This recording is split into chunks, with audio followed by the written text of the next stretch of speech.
The UK job market just fell off a cliff. The ONS data shows over 100,000 jobs vanishing in a single month. That was in April, the worst collapse since the pandemic. Is Britain's job market breaking?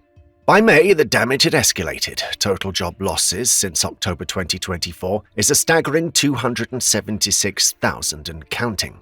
The unemployment rate now stands at 4.6%, the highest in nearly a decade outside the COVID crisis.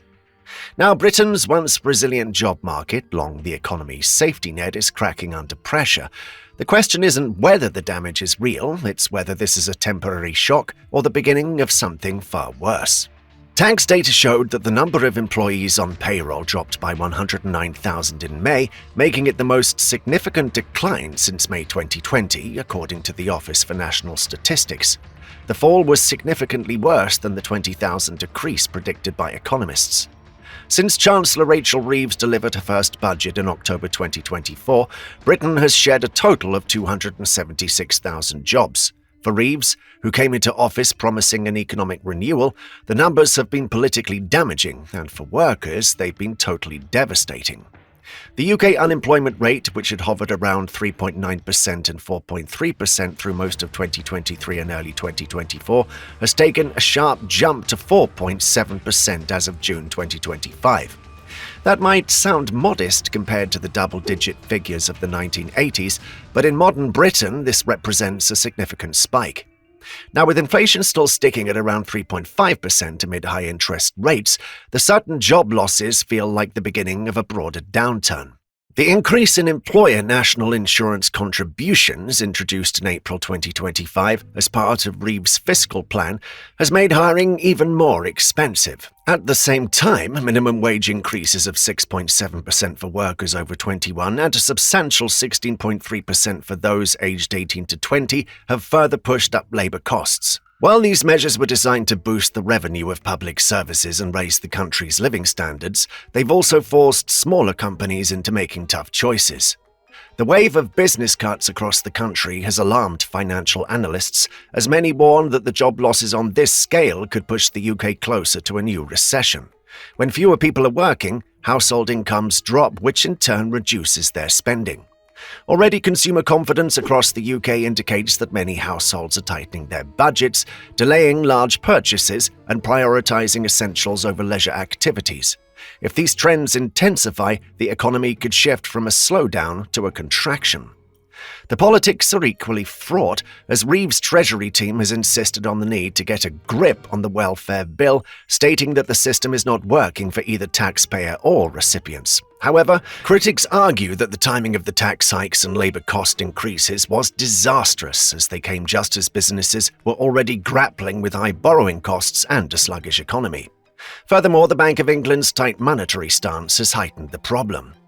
Is this just a painful adjustment period or the first stage of something more profound? Are we watching the UK job market temporarily adapt to a new wage and tax reality, or is Britain edging towards a structural unemployment crisis that could define its next decade? The answer lies ahead. While the UK's official unemployment rate is heading towards 5%, the reality of joblessness across the country is even more troubling. That's because the headline figures don't capture everyone who is actually out of work. The ONS only counts those who are actively looking for jobs and are failing to find them. It doesn't include the growing number of people who, for one reason or another, have dropped out of the labour force altogether. This group of individuals is categorized as economically inactive, and a significant number of them are retirees, students, or parents staying at home, which is a normal situation.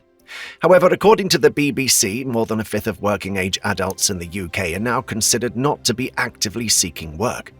Before the pandemic, this trend was moving in the opposite direction. However, since the COVID-19 pandemic, the pattern has shifted dramatically. In 2024, it was reported that 9.4 million people in the UK are now classified as economically inactive, ranging from individuals between the ages of 15 to 64 years old. That would mean nearly 4 million working-age adults becoming absent from the labour force, not because they retired or chose to pursue education, but due to self-reported health issues. There is no doubt that the 2020 pandemic has left many people with lingering symptoms that make it difficult for them to work full-time. At the same time, mental health conditions such as depression and anxiety have continued to rise, particularly among younger people. Healthcare professionals also point to the backlog in the NHS as another factor, as the waiting time for treatments, counselling, or specialist referrals remains relatively long. People who might once have recovered and re-entered the workforce are instead stuck in limbo. However, what makes Britain's situation stand out is how sharp the rise has been compared to other economies. Countries such as Germany or the Netherlands also faced health impacts from the pandemic, but their working age inactivity rates haven't climbed as high as Britain's. In the UK, the combination of underfunded healthcare, economic stress, and long-standing social inequalities has produced a unique, severe situation.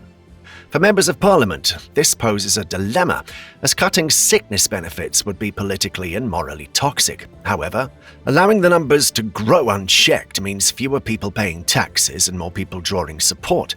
For businesses, it deepens the already existing hiring challenges. And while they complain about higher costs from wages and taxes, many also say they simply cannot find the staff they need. Can the current UK government reverse this trend?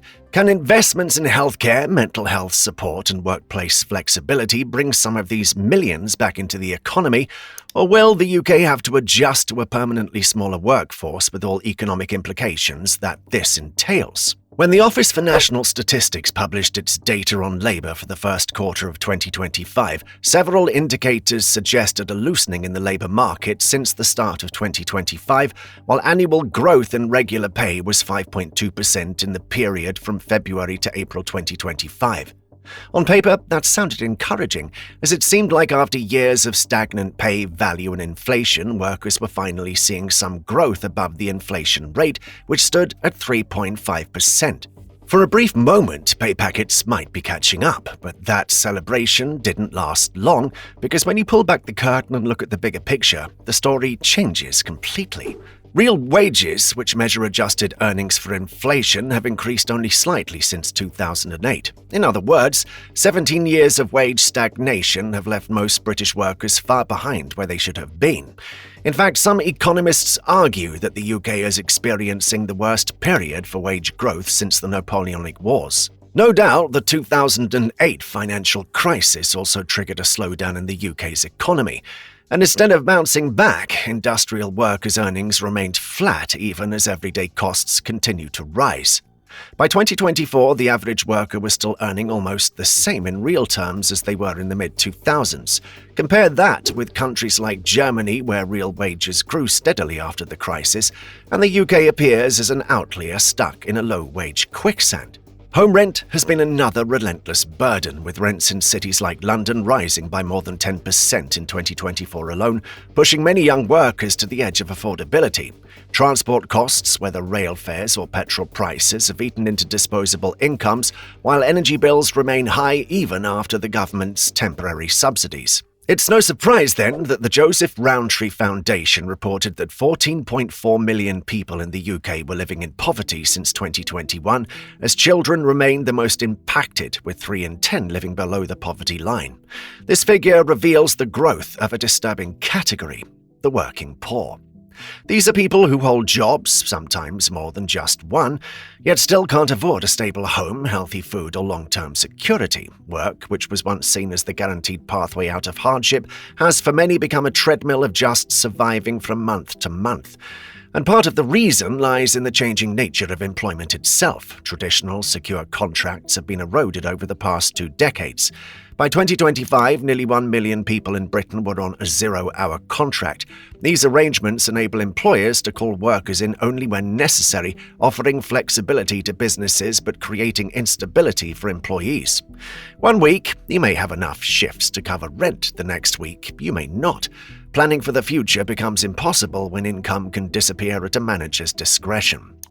Temporary agency work has also increased. For many employers, it's a way to reduce their liability, as agency staff often don't receive the same benefits or protections as permanent workers would. For employees, it means bouncing between short-term placements with no clear career path. The insecurity is further compounded by the gig economy, which has been hailed by some as innovative but leaves many workers exposed. In fact, companies like Uber, Deliveroo, and other gig platforms classify their workers as independent contractors, which means they receive no sick pay, no paid holidays, and no guaranteed minimum wage.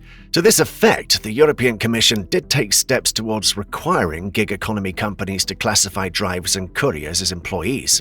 Once the costs of petrol, car maintenance, or bike repairs are deducted, many gig workers find themselves earning less than the legal hourly minimum. This gradual erosion of job security has turned the UK's everyday working life into a gamble, such as that any sudden illness or rent increase can push many households into crisis.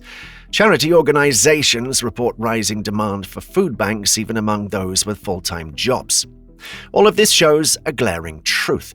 The UK job market is no longer delivering on its much-talked-about promise. Even when wages show signs of rising, the gains are swallowed by structural problems that keep people struggling. However, this is just the beginning of the algorithm problem within the UK job market. Finding a job in the UK today is a highly competitive process, pitting most applicants against one another. Recent findings suggest that only about 2% of online job applications lead to an interview. That means for every 100 applications a job seeker sends, 98 will be silently rejected. For many college graduates and unemployed, this isn't just discouraging, it's demoralizing. And part of the reason lies in how job recruitment has changed. Applicant tracking systems, also known as ATS, have largely taken over the initial screening process. These systems are designed to scan CVs and filter out candidates who don't meet specific criteria. In theory, this method saves time for employers by narrowing down large applicant pools. However, in reality, they create a rigid, unforgiving filter that overlooks talent as well. If the exact keywords from the job description aren't used, if the formatting isn't machine-friendly, or if the experience doesn't fit perfectly into preset boxes, such an applicant could be discarded before any human ever sees the profile. The system extends beyond just software, as a growing number of entry-level jobs now often require skills that resemble those of mid-level careers. 3 years of experience, a bachelor's degree, 2 references, and a portfolio are standard even for roles paying close to minimum wage. For many young people, this creates an impossible barrier, so they're told to gain experience, but they cannot gain knowledge without being hired in the first place. Unpaid internships and volunteer roles fill the gap, but only for those who can afford them. Working for free in London or Manchester is simply not possible if you don't have parental support or some sort of savings. This dynamic creates a job market where privilege matters as much, if not more, than skill. Those from wealthier families can afford to take unpaid placements, build portfolios and network, while working-class applicants are locked out. The problem doesn't just end there. Once these candidates make it through the initial hurdles, many face further biases. A study by experts based at the Centre for Social Investigation at Nuffield College, University of Oxford, found that applicants from minority ethnic backgrounds had to send 60% more applications to get a positive response from an employer than a white person of British origin. Accent bias is another barrier, albeit one that is less openly discussed. Studies have shown that regional and working-class accents are associated with lower intelligence and lower status in hiring contexts. Applicants who sound like they come from London or the South East are more likely to be taken seriously than those with strong regional tones from places like Liverpool, Birmingham, or Newcastle. For many job seekers, the process feels less like applying for work and more like playing a rigged game, and the frustration is magnified when unpaid tests or trial shifts are added to the process. Candidates are asked to complete fundamental tasks such as designing a project, writing reports, or even working a trial shift in hospitality with no guarantee of being hired and often with no payment at all. This is work extracted for free under the guise of assessment. This creates a labour market where workers continue to bear all the risk. They invest their time, money, and emotional energy into applications, only to be rejected by algorithms, blocked by biases, or exploited for free labour. Here's the harsh truth. Britain's job market doesn't just leave people unemployed, it actively discourages and filters them out through structures designed to serve employers' convenience over fairness. For millions, the system feels less like an opportunity and more like an obstacle course built to break them down. When Chancellor Rachel Reeves delivered her first budget in October 2024, she argued that Britain needed to confront its fiscal challenges, and part of her plan included a rise in employer national insurance contributions, a measure designed to raise billions for stretched public services. However, what initially appeared to be a neat line in a spreadsheet now translates into higher hiring costs for many businesses. By April 2025, when the policy came into effect, employers across the UK were voicing concerns. For large firms and their leaders, it meant scaling back their recruitment plans. For smaller businesses, it immediately meant deciding between keeping employees or laying them off altogether. The link between these tax changes and the sudden job losses recorded in spring 2025 has become a rallying point in UK political debate. At the same time, Reeves's budget coincided with the planned increase in the UK's minimum wage and national living wage, which is set to increase to £12.50 per hour for those 23 and over starting April 1, 2026. However, for employees struggling with rent and bills, these increases would be welcome relief from the rising cost of living. But for employers already squeezed by high national insurance, the effect is double-edged, as many reported that a higher wage floor would leave them unable to expand their workforce.